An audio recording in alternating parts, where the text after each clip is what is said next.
Hey, what's up everybody? I've been meaning to do this video for quite a while. This is a MobMuPlat patch. It's a version of the Super Looper that the last version I put out was about 3 years ago. So there's been a lot of updates. I continued to work on it for quite a while.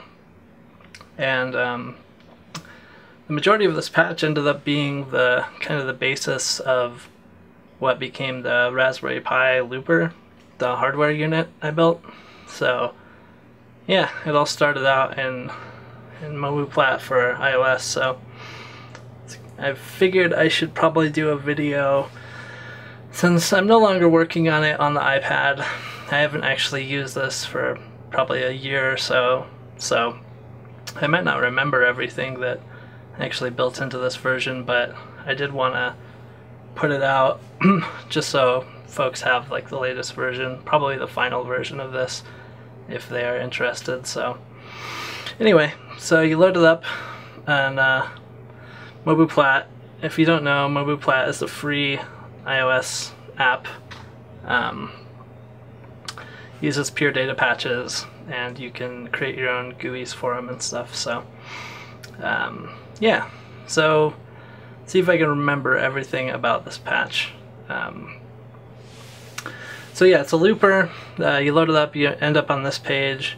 You have your transport controls. This is a monitor switch. You can use it in audio bus and stuff and route apps into it. You also have two input controls for the left and right input, a master, volume.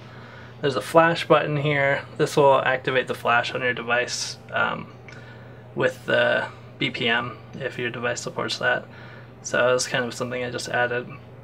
You have a BPM knob where you can set it, metronome, and then there's also some boost knobs for the incoming signals.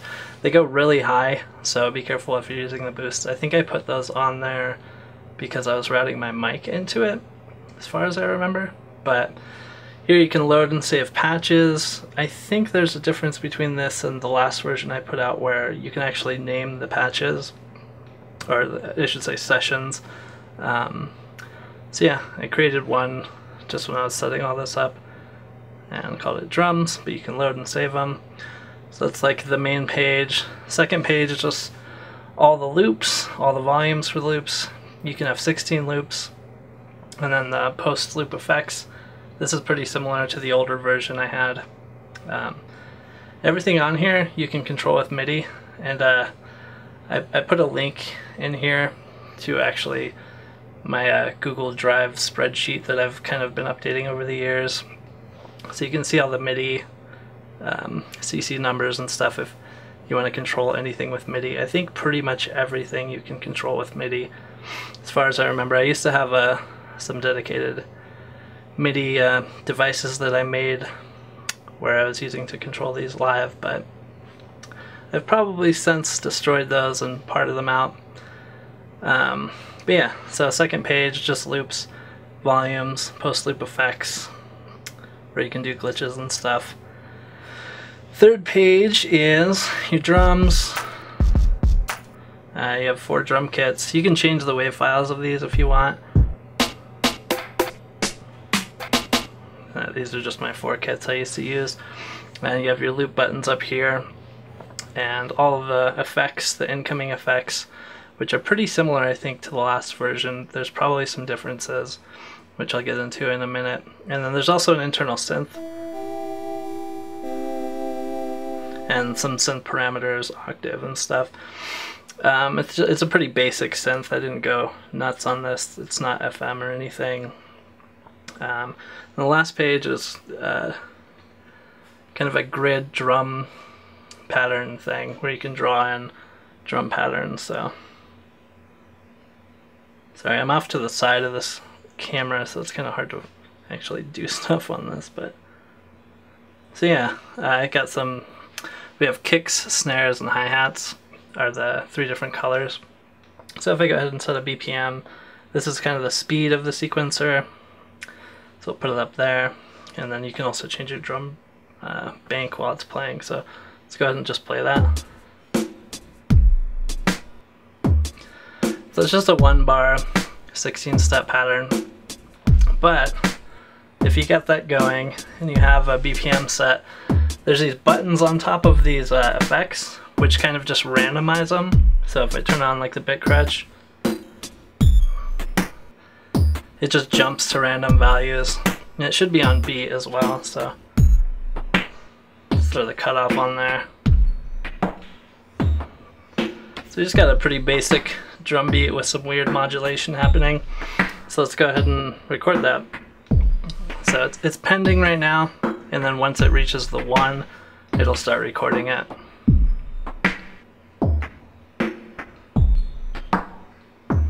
And now we're recording.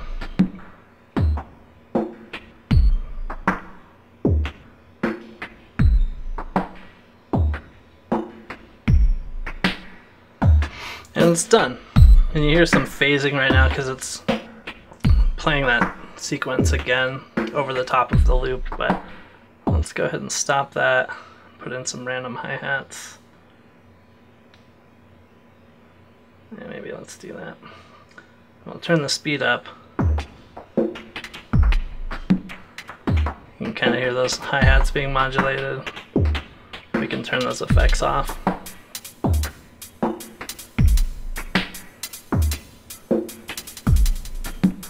Maybe there's some delay on there. You can also do like this tape glitch effect.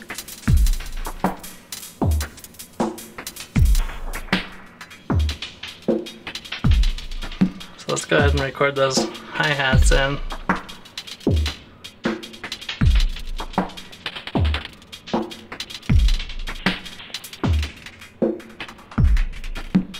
Do some cutoff on them as they record.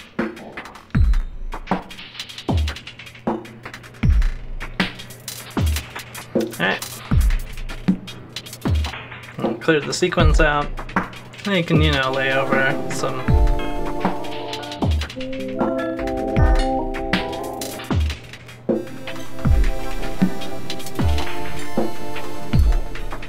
and you can continue to layer your or not layer, sorry, just create new loops, and up to 16 loops.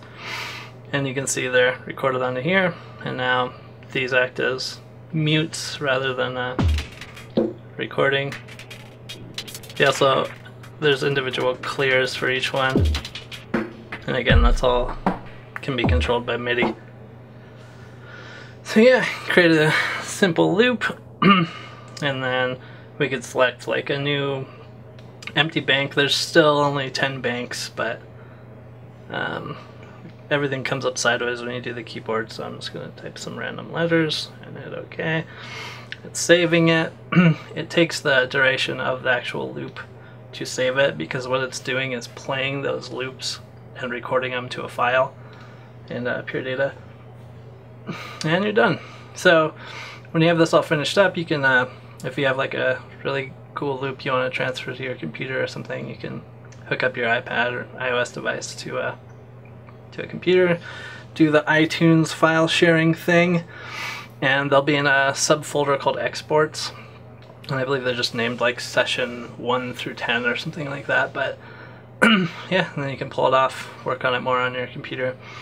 But yeah, this is a patch that I worked on for a really long time. I mean, it was years before I eventually tried to create hardware and use the Pure Data patch as the basis for that, and that is what ended up being the Raspberry Pi looper synth drum thing, which I've actually since created a new version of, and I have 2 of them that are in wood boxes that are they're really nice looking, and it's what me and my girlfriend currently use for live sets. So I have been meaning to also do a video of those. They're not a whole lot different than the actual looper, the first one, besides, I don't know, there's some minor differences, and it's more, you can do more with the new ones, but I'll try to get a video up of one of those at some point. Been working on a lot of stuff, creating synthesizers and stuff, so haven't gotten around to it, but I did want to shoot this quick video.